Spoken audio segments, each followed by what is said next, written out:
یہ کویسچن بہت امپورٹنٹ ہے. اس پہ حضرت ڈاکٹر اسار احمد صاحب اور گاندھی صاحب کا بہت جیو پر ان کے مابین یہ جو ہے نا وہ تکرار چلی اس پہ. تو ابھی تک میں خود بذات خود اس پہ کسی نتیجے پر نہیں پہنچا. آپ سے آج ڈیبیٹ ہوگی، بات ہوگی تو شاید کچھ نتیجہ مجھے مل جائے. لیکن فی الحال میں آپ کو حیرانی ہوگی کہ ڈاکٹر اسار احمد صاحب کا اسٹوڈنٹ ہونے کے باوجود میں اس موقف میں میرا جھکاؤ گاندھی صاحب کی طرف زیادہ ہے. اس کی وجہ کیا ہے کہ میرا موقف یہ ہے کہ جو لوگوں کی سوشل ویلیوز ہیں نا، مینس کہ جس میں آپ کوئی عمل کر رہے ہیں اور اس سے آپ کی سوسائٹی میں جو لوگ اویلیبل ہیں، سوسائٹی میں جو لوگ ہیں اسلامک سسٹم کے نیچے، ان کو کوئی تکلیف یا ان کو کوئی مسئلہ پہنچ رہا ہے تو پھر آپ کے اس عمل کو جو ہے نا وہ حکومت سرزنش کرے گی، اس پر آپ کو سزا دے گی.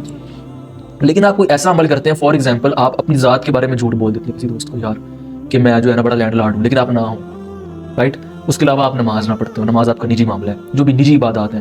پھر اس کے بعد روزے کا معاملہ ہو گیا.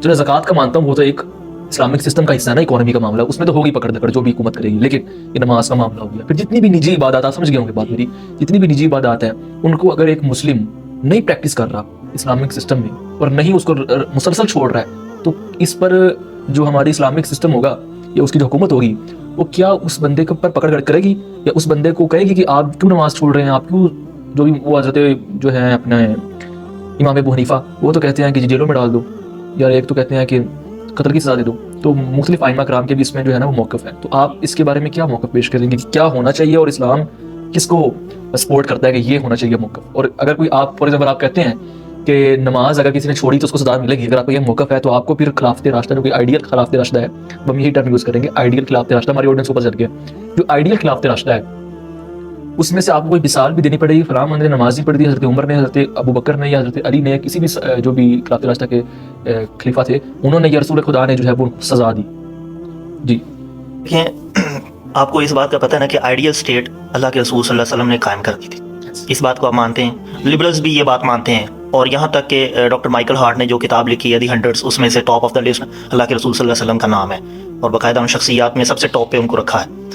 لبرلز اور جتنے بھی یہ لوگ ہیں اسلام پہ اعتراض کرنے والے، اس بات کو تسلیم کرتے ہیں کہ اللہ کے رسول صلی اللہ علیہ وسلم نے جو چیز قائم کر دی ہوئی ہے اسلام کے نام پہ اور نفاذ اسلام، وہ کامل ترین چیز ہے. اس میں کوئی کجروی نہیں ہے، کوئی ایسی چیز نہیں ہے کہ جس پہ اعتراض کیا جا سکے. کرتے ہیں اعتراض، نہیں، اعتراض تو کرتے ہیں، وہ تو بات ٹھیک ہے آپ کی، لیکن ٹونٹیوں والا معاملہ ہے جو بھی، وہ بھی انشاءاللہ ڈسکس کریں گے آگے. ٹھیک ہے، وہ بھی انشاءاللہ کریں گے.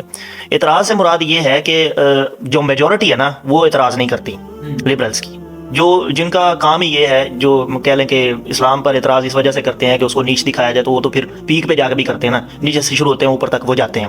ان کو خیال نہیں ہوتا کہ اللہ کے رسول صلی اللہ علیہ وسلم کی ذات کا تقدس کیا ہے یا آپ کی پامالی ہو رہی ہے تقدس کی، ان کو یہ خیال نہیں رہتا. اب اللہ کے رسول صلی اللہ علیہ وسلم سے بڑھ کر کوئی بھی بہترین حاکم نہیں ہو سکتا. آپ علیہ الصلوۃ والسلام کی حدیث مبارکہ صحیح بخاری میں آپ کہتے ہیں نا کوئی مثال دو کہ سزا دی جائے. ٹھیک ہے، مجھے یہ بتائیں کہ سزا کسی کو مارنا یا اس کو جیل میں ڈالنا یہ بڑی سزا ہے کہ اس کو بالکل ہی مٹا دینا یہ بڑی سزا ہے؟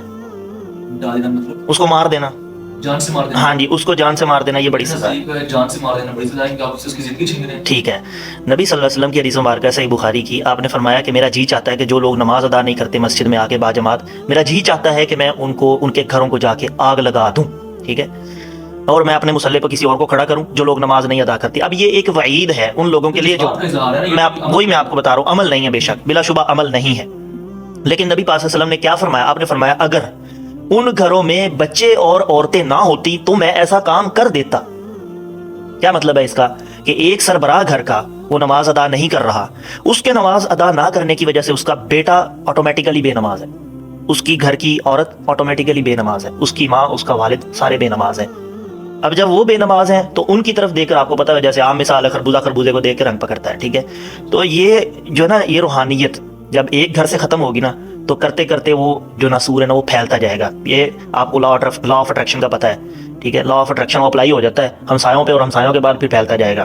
جب پتہ چلے گا کہ وہ فلانا بندہ نماز، تو اس کو ہم تبلیغ کے ذریعے بھی تو حل کرتے ہیں. وہی اسی پوائنٹ پہ آ رہا ہوں. نبی پاک صلی اللہ علیہ وسلم نے ایسا نہیں کیا، اسی وجہ سے ہمیں کوئی دلیل نہیں ملتی. ٹھیک ہے، لیکن اس کی سختی بہت ہے، جیسا کہ حدیث مبارکہ میں ملتا ہے کہ من ترک الصلاۃ متعمدا فقد کفر. اس کی آگے مزید شرح ہے کہ جو بندہ بالکل نماز سے انکار کر دیتا ہے کہ میں نماز نہیں پڑھوں گا، امام ابو حنیفہ رحمہ اللہ کے بارے میں جو آپ نے فرمایا کہ اس کو جیل میں ڈالا جائے، امام داؤد ظاہری رحمہ اللہ اور ابن حزم رحمہ اللہ کا موقف ہے کہ اس کو کوڑے لگائے جائیں، درے مارے جائیں، اس کو جو ہے نا جوتوں سے مارا جائے، اور بعض فقہا کا یہ موقف ہے کہ اس کو تب تک جیل سے نہ نکالا جائے جب تک وہ توبہ نہ کر لے. ٹھیک ہے، مجھے بھول گیا، لیکن 4 ائمہ میں سے ایک ائمہ کا موقف ہے کہ اس کی نماز جنازہ نہ پڑھی جائے. جی ایسے ہی بالکل. اب دیکھیں یہ اتنی سخت وعیدیں جو سنائی گئی ہیں یہ اس شخص کے لیے ہیں کہ جو نماز کے بارے میں یہ کہتا ہے کہ میں پڑھوں گا ہی نہیں، تم کر لو جو کر سکتے ہو. من ترک الصلاۃ متعمدا فقد کفر، وہ کافر ہو جاتا ہے جو بندہ یہ کہتا ہے کہ میں نے پڑھنی نہیں ہے نماز، تم کر لو جو کرنا ہے، تم سے جو ہوتا ہے نا وہ کر لو. ایک بندہ جو سستی کا مارا ہے وہ سستی کر جاتا ہے، ٹھیک ہے، اور سستی میں ہی وہ 10 سال کی نمازیں چھوڑ بیٹھا، نہیں پڑھ رہا، یہ بندہ کافر نہیں ہے. 26 کروڑ ہونے والی ہماری بات تھی. 26 کروڑ میں آپ کیسے کاؤنٹنگ رکھیں گے کہ جی فلاں نے نماز نہیں پڑھی، فلاں نے پڑھ لی ہے تو اس کو اس طرح سختی؟ پہلے تو آپ بلکہ اپنا موقف بیان کریں نا کہ اس میں آپ کا موقف کیا کہ حکومت سختی کرے گی کہ نہیں کرے گی. حکومت سختی سے میں ادھر ہی آ رہا ہوں. سختی سے مراد یہ نہیں ہے کہ حکومت پکڑ کے ان کو جیلوں میں ڈال دے، ٹھیک ہے.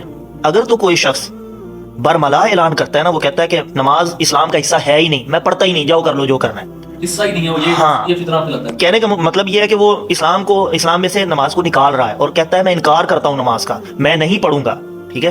اب آپ خود بتائیں کہ وہ کیا وہ مسلمان ہے بندہ؟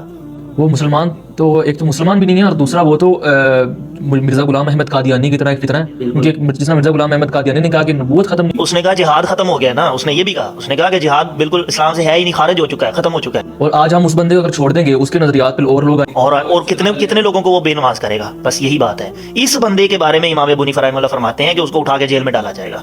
ٹھیک ہے، اب سمجھ آ گئی. آپ دیکھیں کہ ایک بندہ ہے جو نماز کا بالکل انکار کرتا ہے، گویا کہ اس نے ارکان اسلام میں سے ایک رکن کو ہٹا دیا اور اسلام کی عمارت کو گرا دیا. اس کو اندر ڈالا جائے گا تاکہ اس کی ہوش ٹھکانے آئے، اور اس کو وہ کوڑے اور درے لگائے جائیں گے تاکہ اس کو پتہ چلے. یہ جو ہے نا معاملہ، یہ انفرادیت تک میں جو ہے نا وہ نہیں رہتا. پھر جب ایک بندہ یہ کام کر رہا ہے تو آہستہ آہستہ بالکل ایسی بات ہے. مطلب کہ